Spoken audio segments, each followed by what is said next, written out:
2 races down, 3 to go in the condensed season 18 of the Absolute Beginners Formula Neagle season. And the question that's on everybody's mind already, can anybody beat Greg Seitz? From the dearly missed Oran Park, this is the Global SimRacing Channel's third round coverage of the Absolute Beginner League's Formula Neagle Season 18 Championship. And you can see it all, the simulated Skippy action, which includes iRacing's new damage model right here on GSRC. Good day, everyone, from the land down under. Filling in for Soup today, I'm Adam Young, and I guess filling in for me, our very own Samuel Ryman. Sean Ambrose has director duties armed with cameras provided by Dougie Beard. In true Sean Ambrose fashion, I've got my Def Leppard band shirt on today, and in that spirit, I'm wondering if anybody can stop the animal, Greg Seitz. He has been bringing on the heartbreak to the rest of the field. David Burns and Lee Anderson, so far, have been left to take a photograph from behind. But with a little hysteria, they can get back in the show. So are you getting it? Armageddon it? Today, we come to a place that lives on in the hearts of Australian racing fans, Oran Park, a place that has now provided the inspiration for iRacing to scan or plan to scan many classic racing surfaces before they are lost to time. The old course at Monza, North Wilkesboro, and more. If you haven't been around Oran Park before, you are in for an eye-opener. So with that, let's take a look at today's track summary.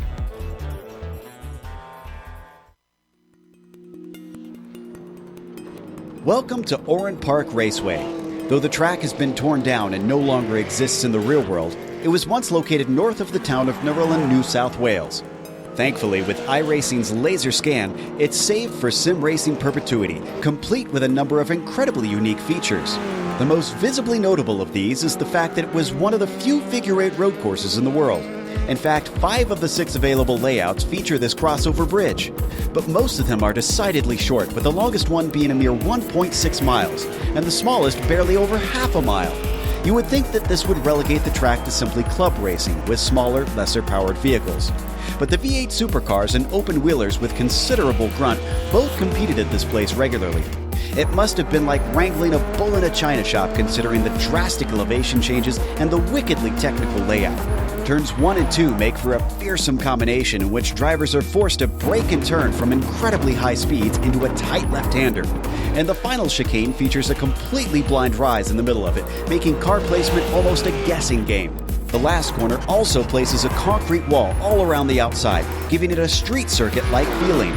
The number of turns packed into such a small space makes passing difficult for just about any level of vehicle. However, mistakes can be easy to make, and most drivers will be ready to pounce should any opportunity present itself. It may have gone the way of the dodo, but rather than entering some sort of racing afterlife, fans and drivers alike can continue to enjoy this beautiful Australian track here in the virtual world.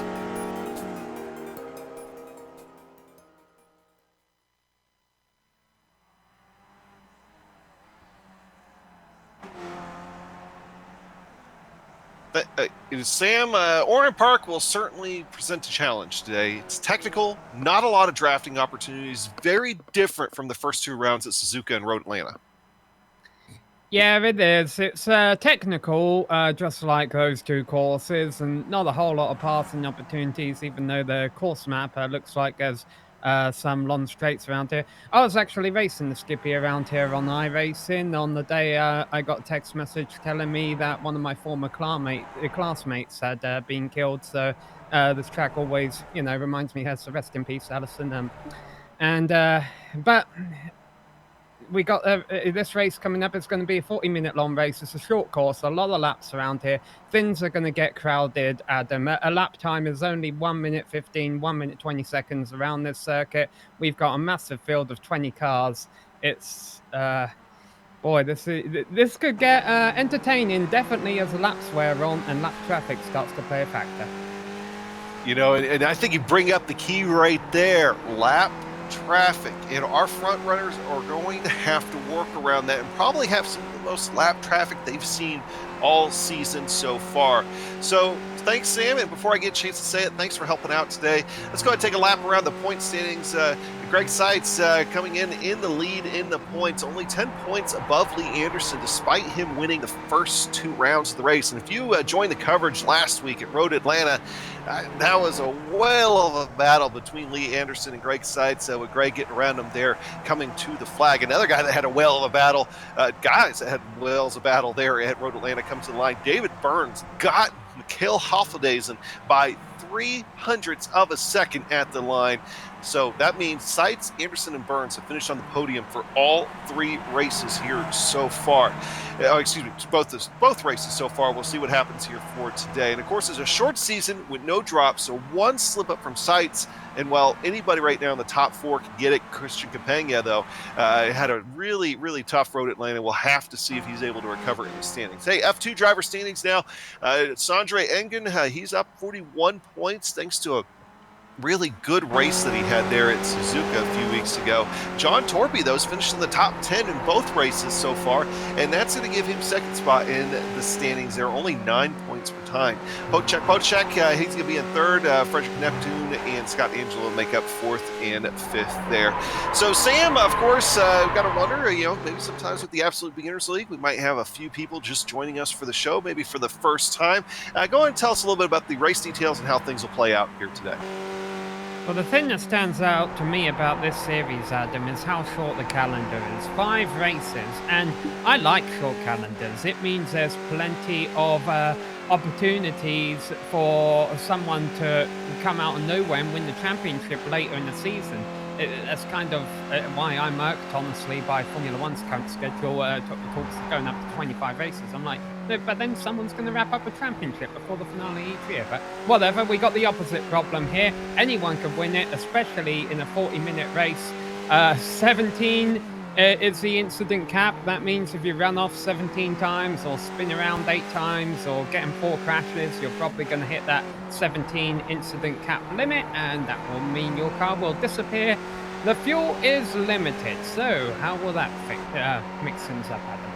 Yeah, of course, that means we're going to have a guaranteed pit stop during this thing, and it becomes a hassle, especially around here. I think we'll only have 1 pit stop. Sometimes when we run a track where the fuel burns a little bit higher, we might end up mixing in 2 there. But today, I think we're just going to have the one with the open setups. Now, of course, Sam, you brought up the short schedule. If you're new to Absolute Beginners League, the season 18, this one here, they usually have 1 season a year where it's condensed like this with just the 5 rounds because they want to fit it in before the holidays kick into full swing. But even then, it's shorter seasons, 7 to 8 rounds. So if you're looking for a good series to run, I highly recommend the Absolute Beginners League. The name says Absolute Beginners, but they get a lot of guys with experience in here. It's just kind of a moniker. They have this, but they also have a MX-5. Actually, I think they changed that car this year. I think they're running the new Audi as far as the Tony Hayes Cup, which is not broadcasted. So that's always a fun one, too, to get involved with. You're looking for a good series. All right, qualifying now a little bit more than halfway through. We see seats on the provisional pole here so far with Anderson about 0.3 off of him. And Peter Houston out there, or Hustings rather, he's going to be just a touch behind. Christian Capegna moving up to second. So good to see a good solid time out of him here about, like I said, halfway through qualifying. The track is so crowded out there, Adam. I saw 2 cars collide into each other, and then about 2 or 3 cars behind them ran off the track to try and avoid it. Of course, if you run off track in qualifying, even though it's going to mess your lap up anyway, it's not going to count your lap. iRacing, as soon as you run off course, or even so much as graze a wall in qualifying, it will not count your lap. It took us until about 3 minutes in session, honestly, until we finally started to see some times getting on the board. Now everyone's getting it dialed in with a 1:14.60 time to beat right now. And I'm going to have to shoehorn this in here, Adam. It's another Def Leppard title. Honestly, my favorite Def Leppard song. It's so hard to work this in. We're probably going to see a lot of action. That wasn't bad. All right, so looking now, Christian Cabenga has been bumped now down to third. The biggest surprise that I've seen here so far in the early part of qualifying is David Burns hasn't set a really good solid time yet. Down to only a 140, probably a really slow lap there, just kind of trying to get the feel of it. But he was one of the faster cars in practice. So we're going to have to watch to see what he does. So watching Lee Anderson now. I believe he's getting ready to. He's coming down. I think he's got 1 or 2 more corners to go here before the front straightaway. But Anderson has been fast. I know you really haven't joined too much of the Absolute Beginners League yet this season, Sam. But Lee Anderson, one of the newcomers, along with Greg Seitz, and they have just set the world on fire. Yeah, the problem is when you only have 5 races, it only takes 1 bad race for you to pretty much be thrown out of that championship. So let's see what David Burns can do. As you mentioned, he has put on the lap time, but it wasn't a competitive time. He's actually working his way through the final turn right now. Curious to see if he can finally turn a competitive lap time on the board here at Oran Park. Not this time around. He's had another off course, so it's starting to get crunch time for David. He needs a clean lap, and that's not easy to do around here. Yeah, actually, I think he was coming off an outlap there, so this is going to be the one we're going to be able to see. Mikhail Hoffeldaisen now on your screen. That's a really good time for Mikhail Hoffeldaisen, 14.6, so a few tenths off the leaders, but that's the kind of performance we want to see out of Hoffeldaisen. Of course, great run last week, coming up just short of being on the podium. Matthew Hendy now. Matthew Hendy, not a name I'm too familiar with just yet. Looks like he's going to be in the back half of the field getting some experience. Ingvestalden here, the Scandinavian driver, he's going to be a 1:17.8, so he's going to be in the back half of the field as well. And so far, a 1:17.8 down at the back half of the field. It's 3 seconds off of pole. My eyes might have deceived me right there. I think size might have just put a faster lap in. But we have 21 cars out there so far have turned a lap. Waiting to see if Neil Armstrong will get out there and put a lap in. But we're running out of time. Here comes David Burns. One more time. He's had a clean lap this time. It's a timed lap, and it will put him 11th. Oh, that's not exactly what David wants to see. It's very hard to pass here at Oran Park, so maybe he's got enough time to get one more lap in here before the session closes out. Mikhail, see if he's able to better his time. It doesn't look like that one counted, so that one I think he did have an off out there somewhere. Matt Tempest now. Matt Tempest has himself a good top 10 run, but that last lap was slower than what he set the fastest lap. De Silva now, watching Silva come across the line. This one about almost a half second faster, so that's going to move him up into 7th position. Right now we've got 22 cars that look like they have taken practice times. Only 21 or actually actively look like might take the green flag. I don't think Neil Armstrong is going to make it today. He went off to the moon just a little bit early before he was able to run here today. Yeah, you beat me to it. All right, so here we come. The checkered flag is out. The drivers finishing their last attempt at a qualifying lap. Sondre Egren has gone from 8th to 7th. Our very own GSRC commentator, Stefan Schlacker, brings it into the pits, so he's not happy with that lap. But, of course, you do want to practice pit entry because you will have to use it during the race. Michael Haflerdaisen and Christian Cabenga, they're on row number 2 right now. Can neither of them bump it up onto the front row? Yes! Cabenga goes pole. Big run. He's looking to make a statement here today, and that just might do it. See, he took the pole there by 700ths of a second, it looks like. See Matt Tempest, Rickard Silva, and see if he's able to better his time again. Another 2 tenths shaved off. I don't think that moves him up in the board, though. Yeah, it does to 6. All right, so that's a good improvement there from Rickard Silva. Yeah, I think that's going to wrap up qualifying here, Adam.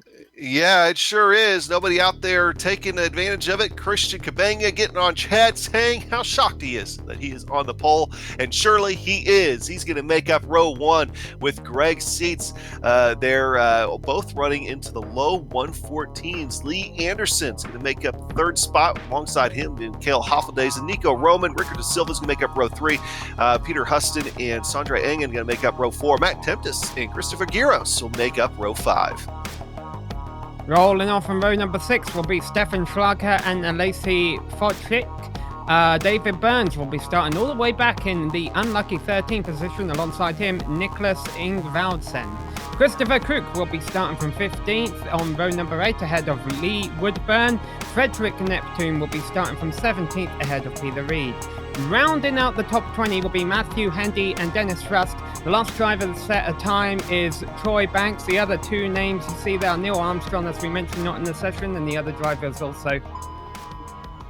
And so that rounds out the field there, Adam. Yeah, never mind that last guy there. I don't know who that is joining the session, not as a spectator.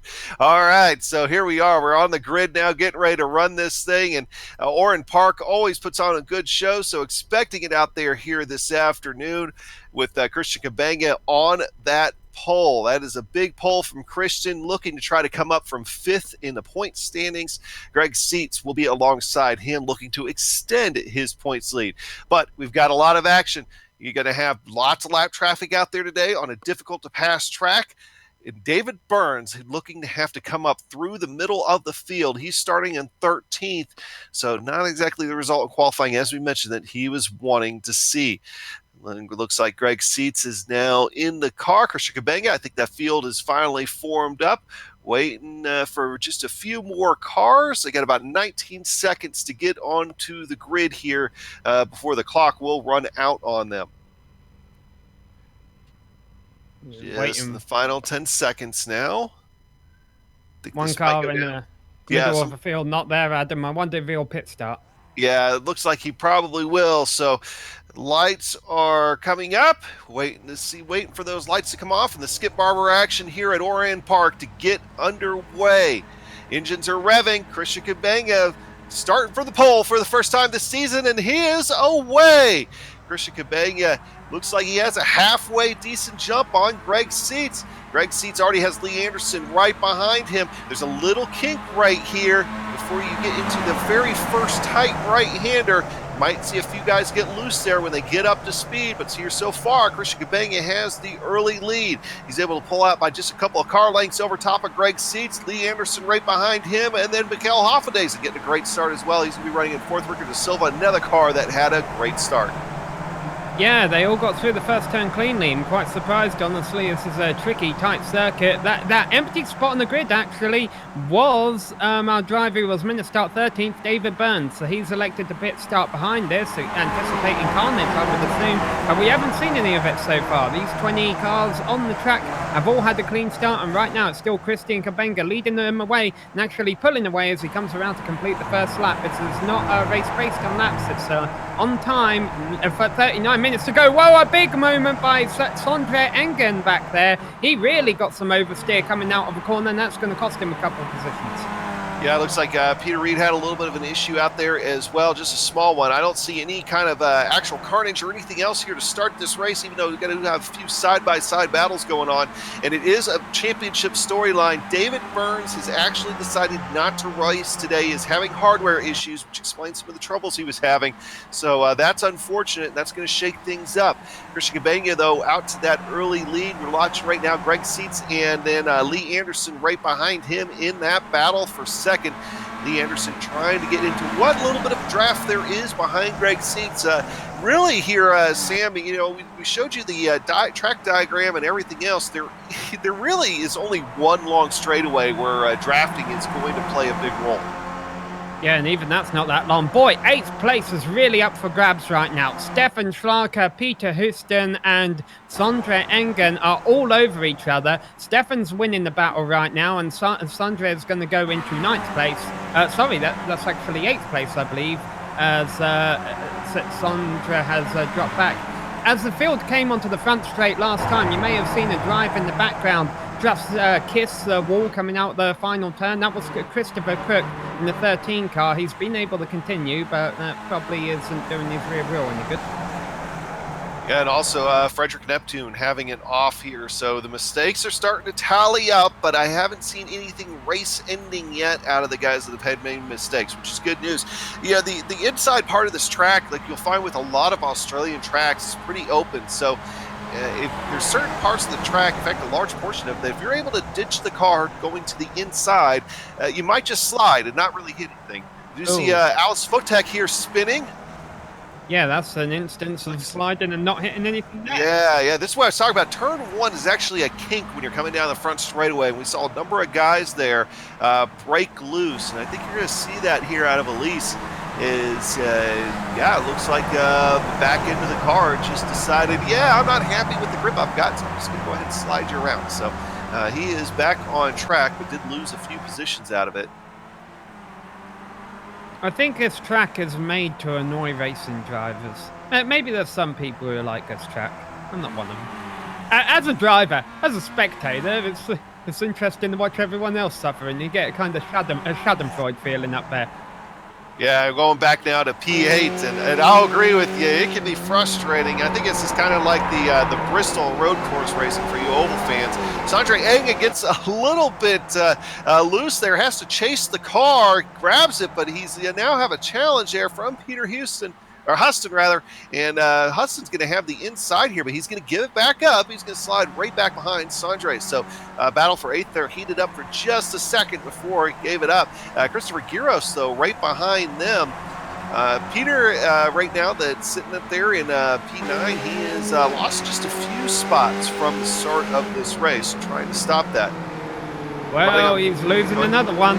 Ooh, wheel to wheel. They almost touch right there. Riding on board with Christopher Giros. Christopher putting up a very strong fight to the inside of Peter. Yeah, go ahead. These Skippy cars can lose wheels now. I wonder if they race too close like that, if wheels could rip each other's off. But fortunately, that didn't happen. They got away with it, but it does mean Peter loses another position. You know, me and Soup were talking before this season ended, and we made mention of it during the Suzuka broadcast. It's like, I would never wish bad luck on anybody, but I really want to see one of these Skip Barber machines just get trashed. And apparently it happened at Road Atlanta last week, and I wasn't here to see it. Now, the guy that was there to see it's one of the biggest movers in the field so far, that being Stefan Schlacher. So he's up ahead of these guys right now, running in P7, trying to chase down Nico Roman. So we'll be keeping an eye on his advancement. He was sitting in Sam's chair last week, but this week he's out there actually competing. And as I say that, back end decides he wants to try to break loose a little bit on him. It's going to cost him a little bit of time. In fact, I actually think that battle we've been watching, which is heating back up again, if we can go back to it. Sondre Engen, Christopher Giros. I could have sworn Giros' front wing got into the right rear of Sondre Engen, but everybody survives and they're away. Despite them racing hard, I actually think they're gaining just a touch on Schlacher here the last lap or so. Yeah, well, keep an eye on the times there. The gap between them was almost 2.5 seconds by the line last lap around. So yeah, one thing iRacing doesn't have yet is punchers, and I think the number 2 car there is quite pleased about that, because I agree with you. I think Christopher's front wing did get into his rear wheel there, but fortunately they're able to continue, and the race goes on. The race which continues to be led by Christian Kabenga as we approach the quarter distance mark of this race. See right there, Christian Kabenga set a fastest lap, and Greg Seats followed up with another fastest lap, and their lap times are still really close. So we'll have to watch out for the battle for the lead over the next few laps, see if that starts to materialize. But right now, this is still the battle on the racetrack. Big trouble. Nico Roman, who's just sitting in the track. And Stefan Schlacher. Him. So did Stefan, look at Stefan's front right wheel. It's bent over. Yeah, and it looks like he went into turn 1. And Nico Roman was there. Not exactly sure if there was a problem with Nico going into turn 1. Maybe just... Yeah, I think Stefan locked up the brakes and ended up getting into him. Ricardo da Silva was there as well. Yeah, but the big problem for the rest of the field was that Nico's car was just sitting there in the middle. And, there it goes. So the wheel finally folds under as he was driving away from the incident. And at that point, it's game over. So I think we gave the commentator's curse to the commentator. I'm just going to throw that out there. So Stefan Schlacher, his day is going to be done. Nico Roman's day is going to be done. You know, that didn't really deter the battle that was going on behind them, as now Sandra Engen, Christopher Giros, and Peter Huston are gifted 2 positions on the track. So going from a battle from 8th, now we've got a battle from 6 on the track here. Yeah, and the other battle that, of course, was unaffected by that was the... Ooh, Sandra Engen dirt tracking it there through 1. Yeah, you can get away with that a little bit, but I was going to mention there could be a potential battle for the lead before too long, because Greg has cut that lead down to 6/10, but right now that's not on. Right now this battle is Sondre leads Peter, leads Christopher, and Matt Tempest. We haven't really mentioned him, but he's just riding behind these 3. He might be able to catch him soon.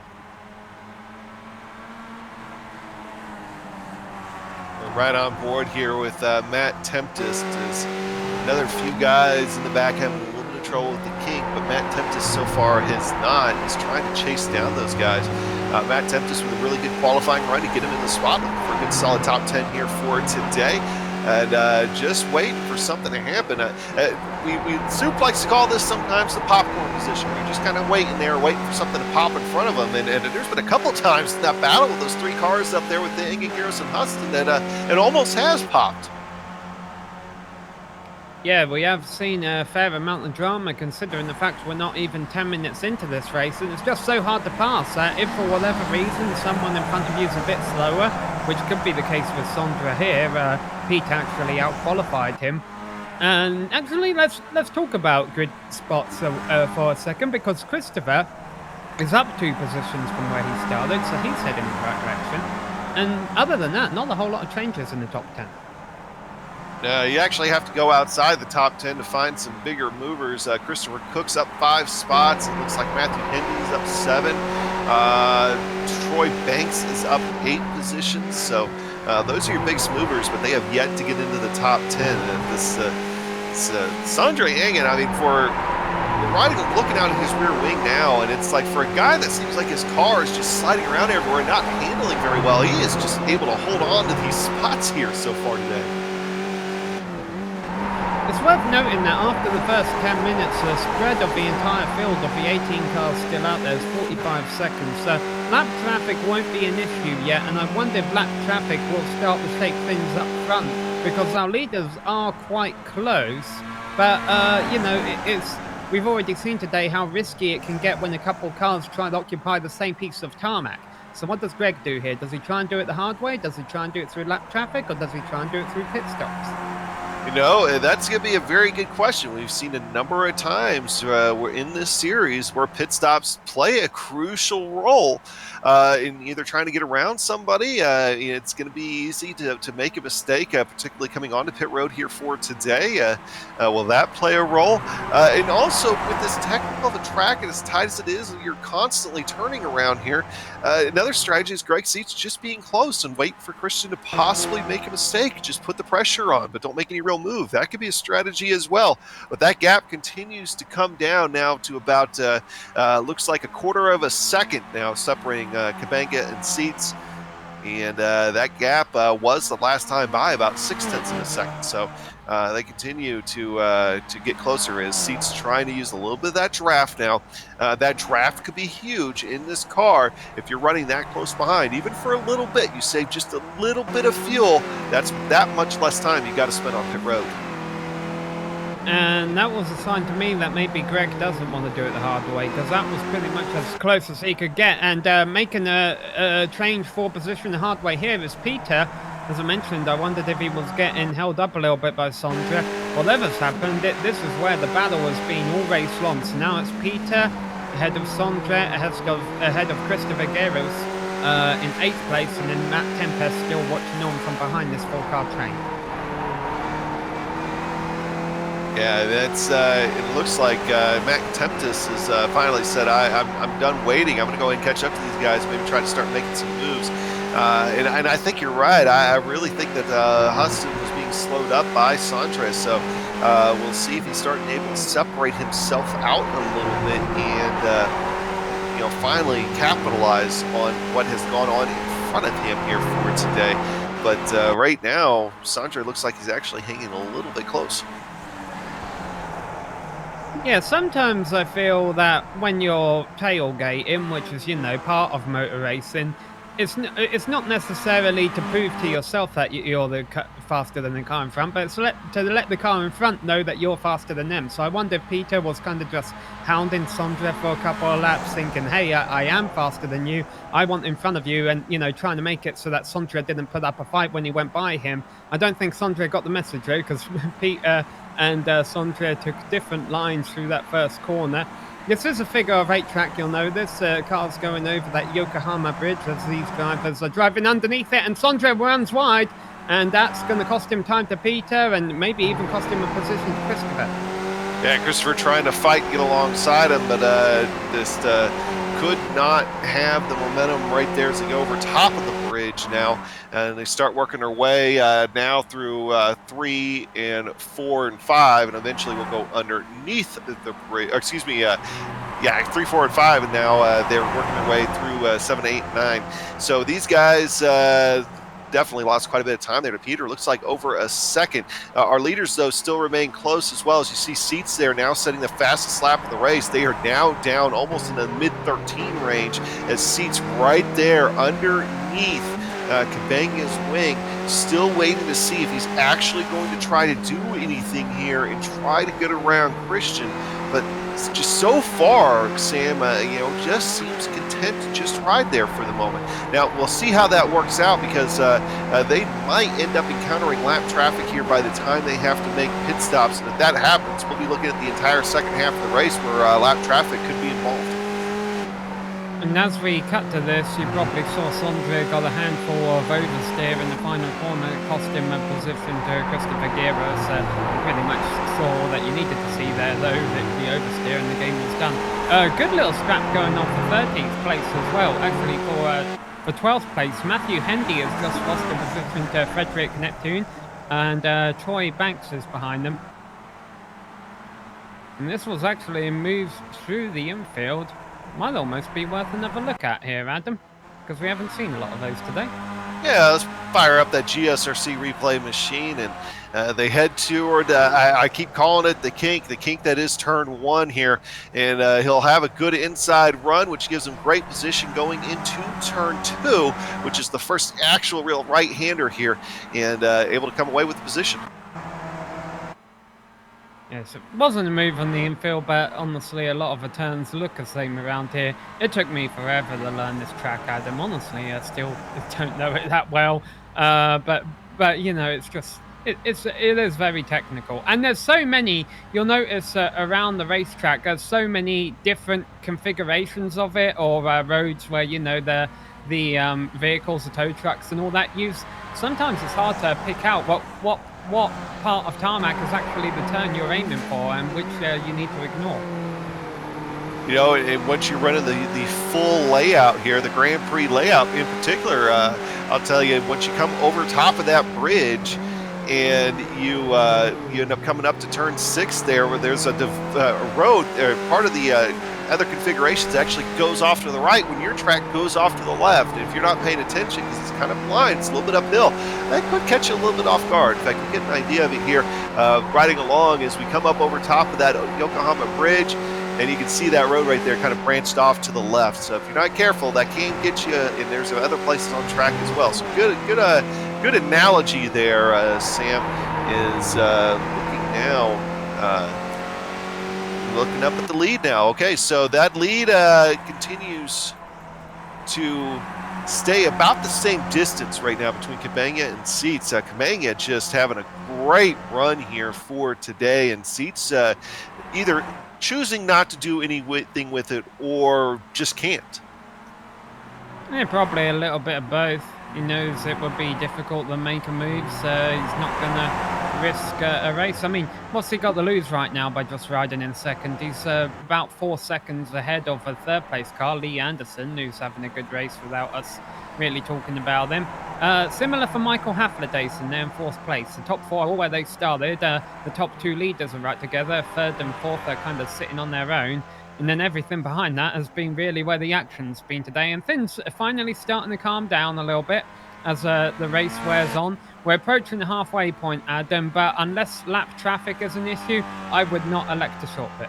And it is becoming an issue here as they're getting their first lap vehicle with Dennis Rust, our leaders, going around them. They had to go around them in turn 2. It got a little tight there for just a second, but they are through clean. And probably the next lap or two, they'll be catching the 17th place, Nicholas Ingolstadt here. So lap traffic now already playing a role. Yeah, the good news for them, for the first 4 lap cars really that they catch, they're not battling each other, and also these are drivers that have been, well, for whatever reason, struggling a little bit, so they're probably not going to be too difficult to pass. The trouble is going to be if they get up to lapping the likes of Troy Banks and Matthew Hendy, who are battling for 13th actually right now going into the first corner. Matthew Hendy is on the outside being walked right to the edge of the track by Troy Banks. And he's going to try the over-under here, get back to him on the other side. Matthew Hendy now taking a look, not able to do it. Troy Banks is going to shut the door. Yeah, it is a tight little battle here as Matthew Hendy tries to go to the other side there to get back around Troy Banks. That isn't going to happen, though. These guys, Hendy started in 19th and Troy Banks started in 21st, so they have moved up a good number of positions. In fact, I do believe that they are 2 of our 3 biggest movers, just kind of eyeballing it right there. So, just outside the top 10, though, but still a very good battle here between Hendy and Banks. Banks not able to put away his Hendy.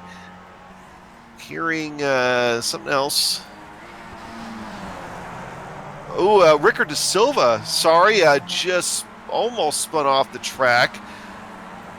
And it looks like Peter and Gyros might get around him here. Firing up the GSRC replay machine, and see, it wasn't a big incident, but once again, just somebody misjudging that turn 2 here, Sam. That seems to be turn 1 and turn 2 seem to be the big trouble spots here so far today with the small, narrow tires that are on these Skip Barber machines.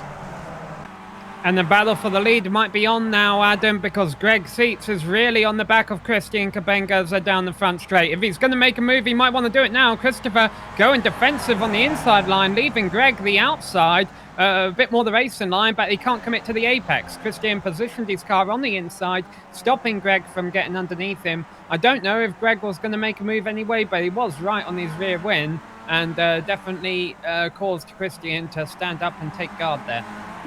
I really think Seitz is just trying to feel this out. I mean, they're a little bit side by side now as they head to the kink. Seitz is going to let him have the corner and let him have corner number 2 here. I'm really wondering if Seitz is just trying to feel him out, feel what he might do as Trar's trying to go defensive and stuff. And that's a typical strategy right now. And but he still doesn't seem content to really try to push it just yet. So very interesting right there. Hey, we've got him up in the interview. He's ready to talk to us. And we'll keep an eye on this battle for the lead. But let's go ahead and bring in Stefan Schlacker. And Stefan, do you have us? Loud and clear. Hey, of course, you made it's Greg Seitz is going to be the first one to come down pit road. He's going to go for the early peel, late reveal strategy, so we'll be keeping an eye on that while we talk to Stefan. Hey, I know you just got done calling the Lotus 79 race there at Silverstone. You try to come over here and run Oran Park, and things didn't quite go the way you wanted them to. I saw that ABL is gonna do this race a little bit earlier because of Formula 1. So I thought, hey, I have the time, so why not?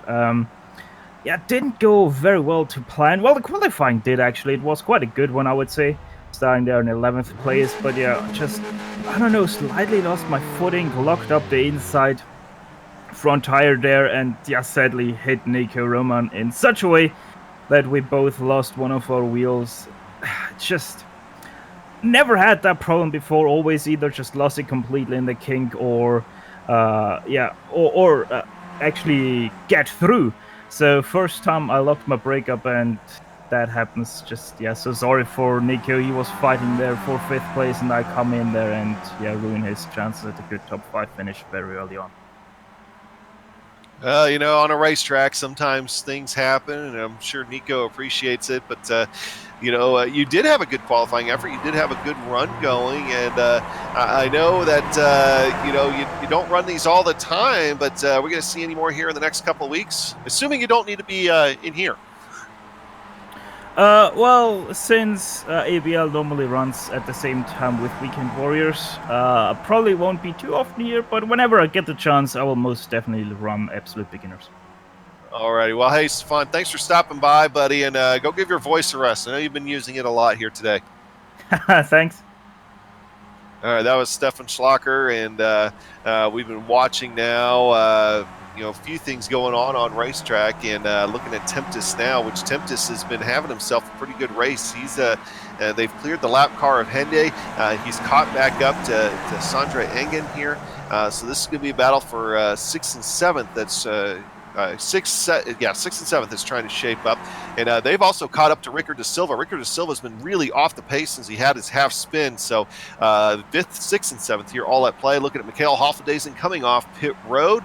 His stop time was about 21.317. So we'll see if that buys him any time on track once everything cycles back around here. Yeah, there's been a lot more cars pitting early than what I would have thought of. Maybe they just want to try a bit of a different strategy. Our race leader is still out there on track, Christian Kabenga. The good news for his opponent, Greg Seitz, is he came out in clear traffic. So we'll have to wait and see how that pans out when everything's said and done. But yeah, Ricker De Silva really has pressure from behind now, because the next two cars right on his rear wing are for position. Right now, these drivers running 4th, 5th, and 6th as everyone else cycles through the pit stops. And Ricker wants to hold on to it, but Sondre seems to have... He was making a few mistakes early on, but he seems to have gathered it back up, and maybe he can gain a position out of it. Well, right now, the biggest question that we're having is not only that battle between De Silva, Engen, and Tempest, but also when is our leader, Christian Kabenga, going to come in? He's running fantastic lap times here, at least for the moment, but how long will that fuel tank hold out? So it looks like, could this be it? He's off to the right, and he's going to keep on going by the pit entry. So not this time. We'll see if he comes back in the next time around, as continuing to turn laps. He just ran a 14 flat. To give you a comparison, Greg Seitz' last time was a 14 flat as well. So at least at the moment, Christian Kabenga not losing any time to Greg Seitz. Looking at Christopher Crook here, running in 13th. He's coming off pit road. You see that pit stop difference, though. That was 5 seconds less than what you saw at Mikhail Hoffendaisen. Let's see what vehicle that was that you just went by that was sitting sideways there on the track. I think it was Nicholas Ingvaldsen. He's not having a great race, but he's still out there, which is something that some drivers aren't able to say.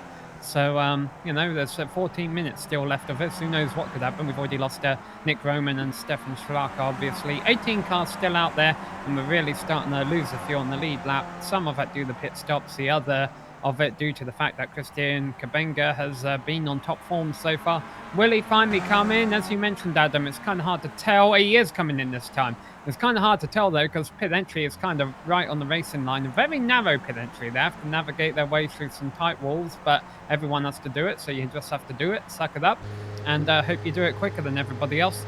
So, all right, the big question here that I have is Christian going to have a shorter stop because he saved fuel, or, maybe Greg only took a little bit of a splash of fuel when he came in, because, of course, he might have still had some fuel in his tank when he came in.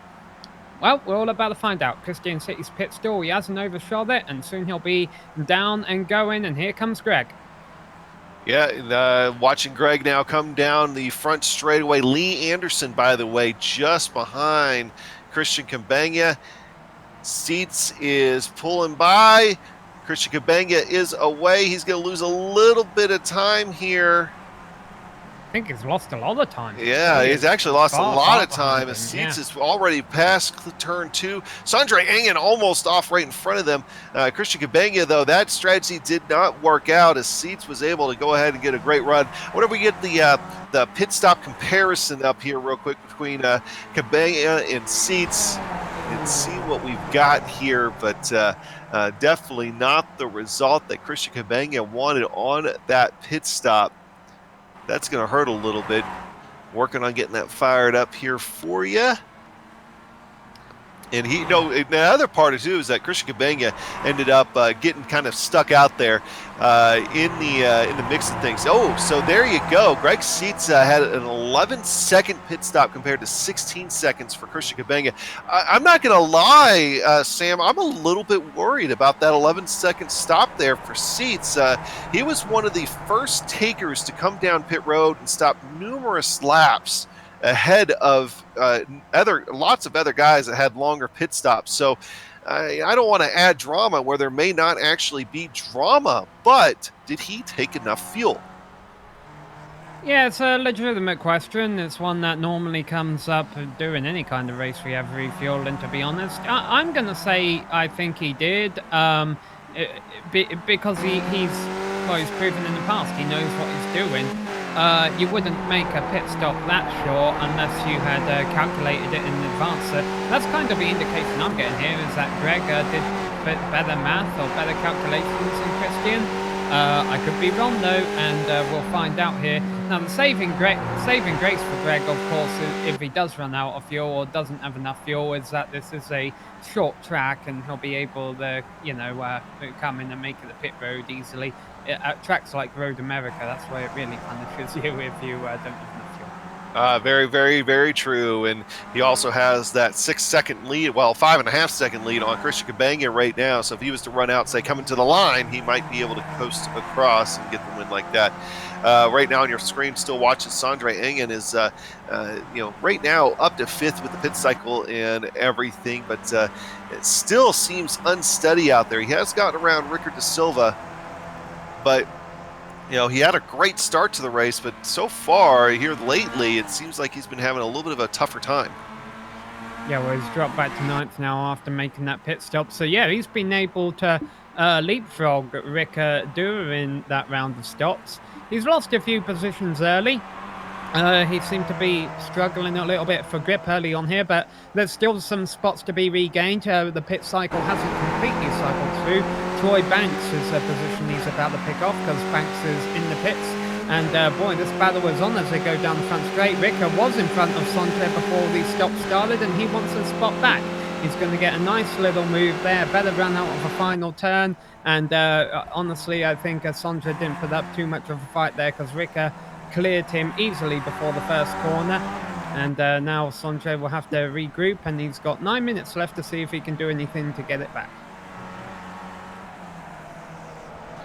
And those 9 minutes will tell a lot. Go ahead.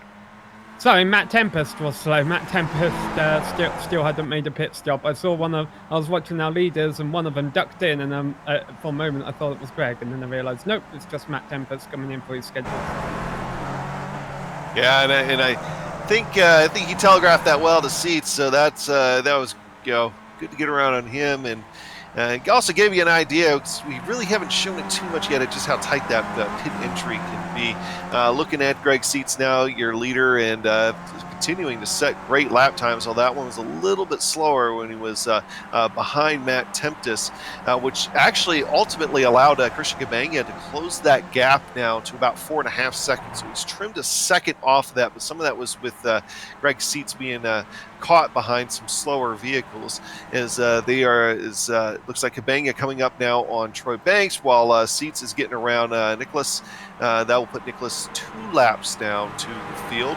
Got a little ways to go before he gets back into lap traffic again, but once he does, he's going to get into the battle here between Frederick Neptune and Christopher Crooks. So we'll have to watch if that has any kind of implications whenever he gets involved into an actual battle with lap traffic cars actively engaged fight. Looks like now Christian Cabana going to get around the lap vehicle of Troy Banks. Looking around here to see if we still have any active battles on the racetrack. Rickard de Silva was able to get back around Sondre Engen a few minutes ago. At least Focek out there. Matt Tempest looks like he is actually going to recover quite nicely from his pit stop, dropping a few positions, but I still think he'll come out on top of those guys that he was fighting with. No, I would oppose that, honestly, Adam. He had an excessively long pit stop. Oh, okay. He overshot his pit stall, and he was just dropping down the order there. I think it was the opposite strategy of what he wanted to play. He'd gone long, hoping for a quick stop to get out there, gain a few positions, but that wasn't what ended up happening for him. Yeah, that's what I get for eyeballing it, but Sam, as usual, on the ball. We're looking now at that battle for 11th. This is the battle that eventually Greg Seitz is going to come up on. It's also the battle on the racetrack right now. Frederick Neptune and Christopher Crook fighting for that 11th and 12th positions here. Is Neptune was able to get around him about a lap and a half, 2 laps ago, and now trying to run away. But you see that gap increasing now up to about a half second between them. Yeah, this is really the battle that's left on the racetrack now. Everyone else has a second or two between them. That doesn't mean we won't see any more battles between now and race end, because this is such a technical circuit and such a low grip car. It's easy for anyone to make a mistake and another battle to come. But right now, here it is for 11th position, Frederick Neptune and Christopher Crook. And as you mentioned, Greg Seitz will be coming up to lap them at some point. And when he does, that could shake things up a little bit here. So Frederick, I'd say he's fairly comfortable right now. Really sideways. He's able to get it straightened out, but that's going to break that up real quick. Yeah, that will help ease his mind a little bit.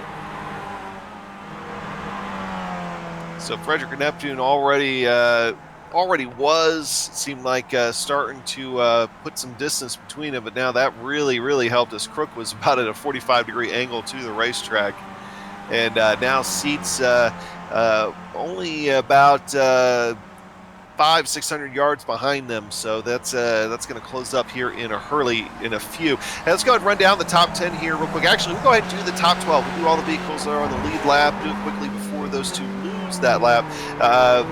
Looking right now at your leader, Greg Seitz, he had himself not as good of a qualifying run by what he was hoping for, and by not as good, I mean by only a couple hundredths of a second. So he started second on the race, but with the pit stop cycle and everything else, he is now on top by almost 5 seconds right now on Christian Campagna. So he's looking for his 3rd win in a row here in the Absolute Beginners League. And we go back to Christian Campagna, sitting 5th, needed a few things to go his way, and so far they have.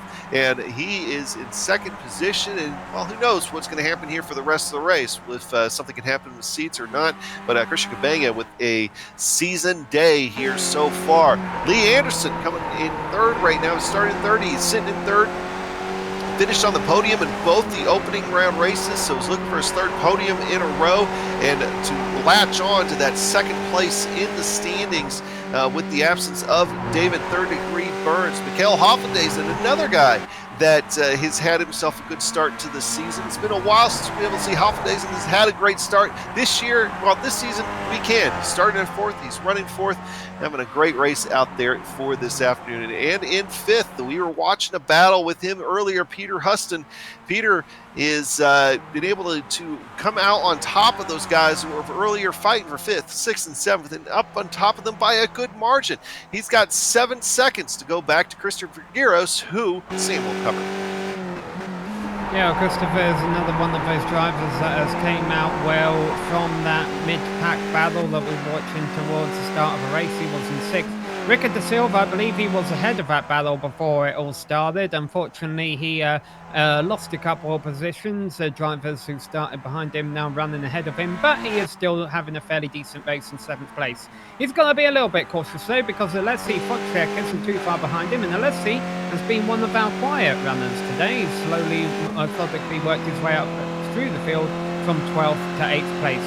We've actually just had the change for position behind them. Matt Tempest has gone by Sondre Engen. I guess that's not too surprising for Matt Tempest fans, considering he had that lengthy stop just a few laps ago. He's trying to rebound from that, where Sondre was having difficulties earlier, and well, he's still running out there in the top 10. He's going to have to hustle though, because Frederick Neptune's not too far behind in 11th, Adam. Yeah, and Frederick Neptune is now the last car on the lead lap, coming up from 17th position, so he is up 6 spots. The fact, right now looks like the second largest mover on the field here today.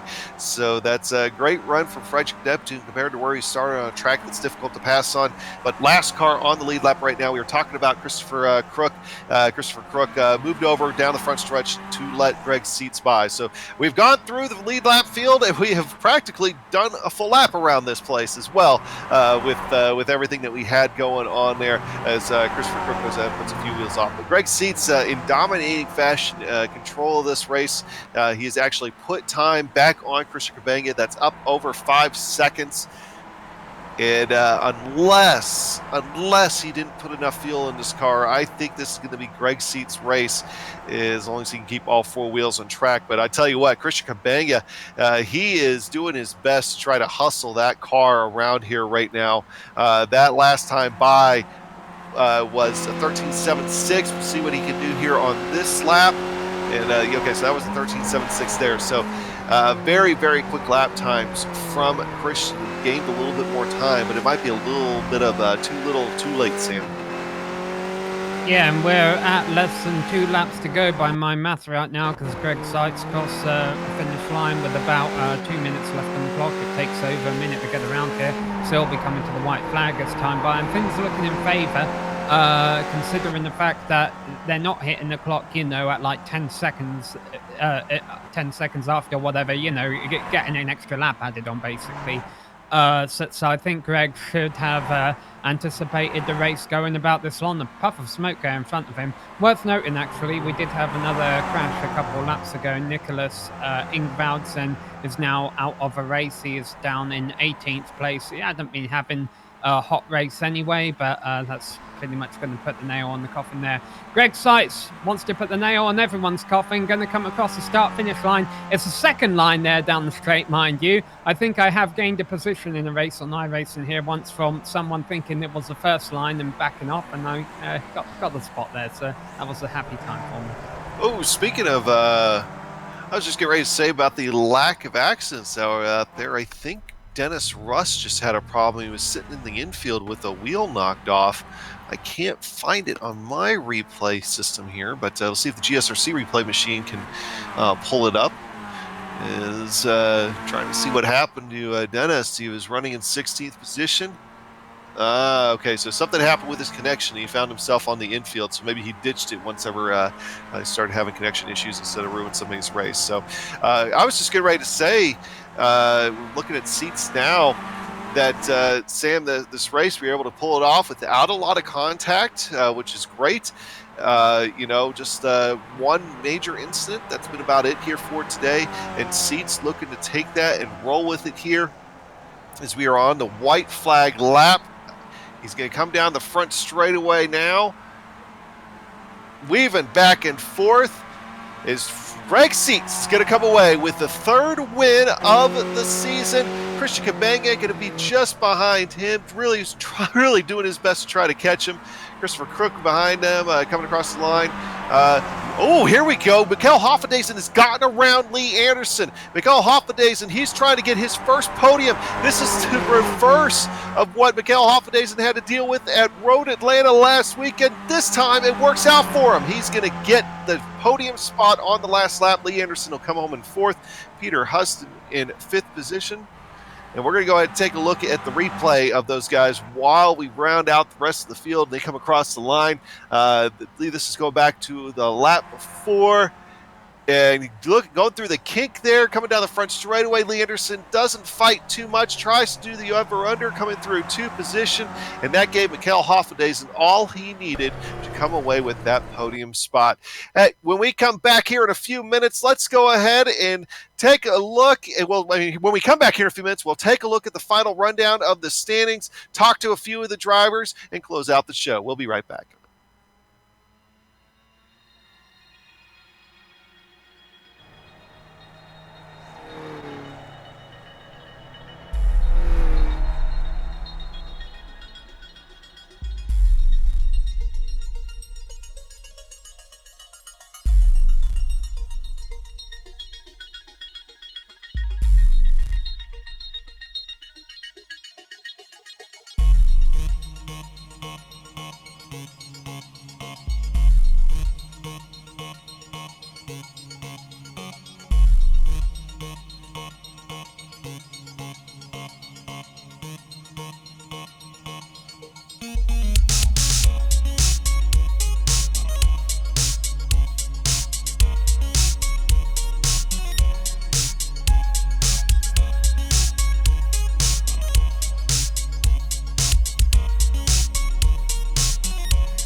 Welcome back to Oran Park in the Absolute Beginners League Formula Neagle Series. Fantastic race out there for today.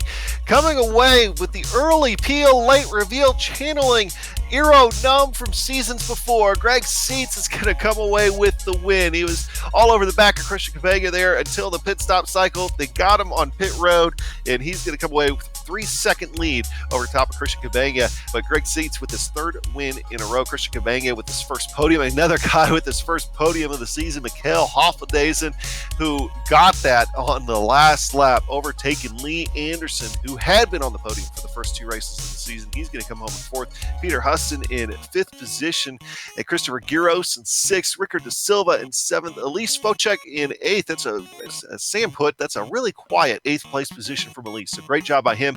Matt Tempest in ninth, and Frederick Neptune in 10th.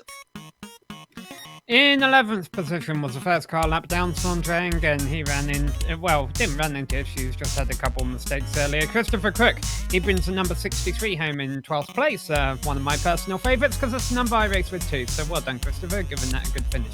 Troy Banks, he finishes in 13th position ahead of Matthew Handy, and then Peter Reed was the last car 1 laps down. Now we run into drivers who had issues. Dennis Rusk, it looked like he had a connection issue in the closing moments of the race, and then Lee Woodburn, also several laps down. Nicholas Ingvaldsen, I believe he crashed in the final turn in the closing laps. Then Nico Roman and Stefan Schlacker got together early. David Burns got to 21st, nobody got 22nd, and Neil Armstrong comes home in 23rd. Yeah, I would definitely say that nobody in 22nd. I don't know what to say about him, but hey, we got our race winner, third time this season. We're talking to him, Greg Seitz. Greg, hey, buddy, great ride out there today. I'll admit, with this short time that you spent on pit road, we were a little bit worried if you took enough fuel there, but you were able to use pit stop strategy to get around Christian Cabanga without having to fight for it and roll away to the win. Tell us about it. Yeah, I was kind of wanted to hang behind him and save some fuel. He had really great pace, so I knew I wasn't really losing much time over Lee. Lee was kind of the other guy I was worried about, and once Lee started to drop back a little bit, it didn't make sense to really try to overtake Christian for the lead, so I just kind of hung back. And then once I started to close on him, I thought I had maybe a little more pace. And then I just wanted to get into the pits early after doing all that fuel saving. And the only worry I had was coming out, into lots of traffic, which fortunately I didn't. But yeah, in terms of fuel, I actually had more than enough. So yeah, I was good on fuel. I think I practiced the pit stop entry during the practice session and wanted to kind of nail it. And I thought I got a pretty good run through there. So I think I saved some time just, on the pit entry as well. Well, that's going to give you a really good lead in the point standings here. Unfortunately, David Burns wasn't able to make the start with equipment issues, and Lee Anderson only finishing fourth. So that increases the points lead as we head into Barcelona next week. And, you're going to consider yourself a favorite for the championship now that we're past halfway in the season, or are you just going to keep on taking things one race at a time? No, I definitely have to take things one race at a time because anything can happen. This track to me was kind of the biggest risk, I think, just because I knew I would be coming up on lap traffic so much, but everybody did a really great job of helping me get around them without any incidents. So, Barcelona's a long track and should have a lot less traffic there, but I'm definitely not taking anything for granted. And I definitely want to congratulate Christian on the qualifying. He did a great job there. Yeah, he certainly did, and we're going to have him here next. But Greg, hey, great to talk to you again, and the way things are going, I have a feeling we're going to talk to you in Barcelona as well. We'll see you here in 2 weeks. Yeah, I hope so. That was your race winner, Greg Seitz, and up next, Samuel is going to talk to Christian Cabanga. Yeah, Christian, congrats on the second place finish, but I know you would have liked to have got that win. It looks like it was a pit stop that did it for you. Why was your pit stop a bit slower? Christian, are you there? I couldn't hear you there.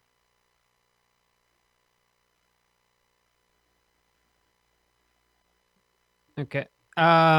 So why don't we? Yeah, we got. We'll see if Christian will give him a couple minutes here to try to get himself to get it figured out, and we'll pull in Mikhail Hoffadays in here, and I'll talk to Mikhail. Mikhail, hey man, we've been wanting to see you have a great run in the Absolute Beginners League as far as per season for quite a while, and here you are. Great finish last week with you and David Burns, and then this week you had to take Lee Anderson on the last lap. Go ahead and tell us about how your race went. Yeah, my race was actually, I thought it was going to be much more boring because out on the first lap I tapped the wall coming out and start-finish race, so I thought my race was over right there. But luckily enough, I could continue. I had 20 seconds of repairs in the pit stop, which luckily enough the guys fixed while we were still refueling. So I only stood still for 4 or 5 seconds, and then Lee must have had something with his nose because I flew past him. I caught him so much by the end, but yeah, I'm just really happy to finally be on the podium again. Well, and you are. And next week we go to a track that, in my opinion, from what I've seen over the years, suits your driving style at Barcelona. Are you looking forward to trying to make another run and trying to make a statement here as we go into the back half of the season? Yeah, obviously now we got the kick for the podium. Now I want the kick for the win. Well, there you go. Well, hey, Mikhail, hopefully we'll talk to you again here in 2 weeks. Thank you very much. As Mikhail Hoffaday's in there, and we will see. We'll see if Christian is able to hear him now, and if Sam's able to talk to him. Can you hear me? Yes, we can, Christian. Okay. We'll Okay. go back to that question. You've had time to rehearse an answer now. Why did you have a long stop? I simply didn't strategize for it. I didn't know how much fuel I had to take for the pit stop, sadly. It was a costly error, but you still came home with a second place finish. You didn't put a wheel run all race, and I got to imagine that's tricky to do on this car at this circuit. Yeah, I'm actually really happy that I was able to at least be on the same pace with Greg. He's usually about half a second to a second quicker than me. So, progress has been made, even though I didn't win the race. I'm taking the positives out of it. Yeah, there's still 2 races left to go in the season. So the old saying, isn't it? You got to lose one before you can win one and learn from your mistakes. Well, you lost one. That means the door's wide open for you for the next 2 rounds. Yes, I will definitely take what I learned on this race and apply it for the last 2 remaining races of the season. I know that Greg is the championship favorite heading in, but I'll try to make it as hard as possible for him and all the other guys. I'll just ask you this about the next race. Barcelona, is that a track where you think you can do it? Maybe. I haven't driven the track on this sim, but I've driven it on other sims before, and I've watched on TV on multiple occasions. So I know the layout of the track, and I think with some practice, I think I could be competitive. All right. Well, thanks for coming to talk to us, Christian. Again, commiserations you didn't win, but congrats on a well-earned second place. It was a great race from you out there. All right. Thank you, guys. And sorry for the technical difficulties. Well, that's quite all right, Christian. Appreciate you still stopping by and sticking through it. Well, hey, the great race out there today. Oran Park put on a great show. Sam, any final thoughts before we sign off here? No, honestly, it was a much cleaner race than I anticipated. I mean, I saw the spread of field was quite significant in qualifying, and that's mainly due to how tricky this track was. So I thought some people at the back were going to struggle, and even though we saw our fair share of spills and spins, we still got most of the field home to the end there, and some great battles all the way down to the final lap, really. I don't know where that battle for third place came from all race. There didn't seem to be much of a fight going on for third and fourth, and then it just switched around right on us at the end of the thing. So who knows what you're going to see in Absolute Beginners. You have to come back in 2 weeks and find out what happens next at Barcelona. And that is for sure. We'd like to thank the Absolute Beginners League for organizing Formula Neagle and contracting with GSRC to broadcast it. Thanks to the companies, equipment, and software that you see on the screen now that we use on our broadcast. The original music that gives every GSRC that unique flavor and feel is thanks to June Lalonde. See the screen for how to contact her. While this was the Absolute Beginners League is going to continue in 2 weeks for the Formula Neagle Series, as Sam mentioned. It's at Barcelona, and I will tell you, every race I've seen at Barcelona in every series since they released the track on the last build has been fantastic, and I'm anxious to see what these Skip Barber machines do there. That's going to be 2 weeks, November 17th. It's going to be round 4 of 5 seasons, going to be quickly coming to a close in Circuit de Barcelona, Catalunya. On screen now are some of the other upcoming broadcasts we have for GSRC, so check those out, mark them down on your calendar. If you'd like more information about GSRC, including a complete list of future broadcasts, you can find it all at www.globalsimracingchannel.com. We're also on Twitter at GSR Channel, Facebook at /Global SimRacing Channel, and Instagram at GSRC_Graham. And while there, if you haven't done it yet, go ahead and become a GSRC YouTube subscriber. That big red button there, the subscribe, hit that. Finally, on behalf of the entire crew, Sam, Sean, Dougie, I'd like to thank everybody for watching as Greg Seats comes away with the 3rd win of the season in round 3 at Oran Park. With that said, we're off to have fun storming the castle. So until next time, race clean, race hard. We'll see you on the track.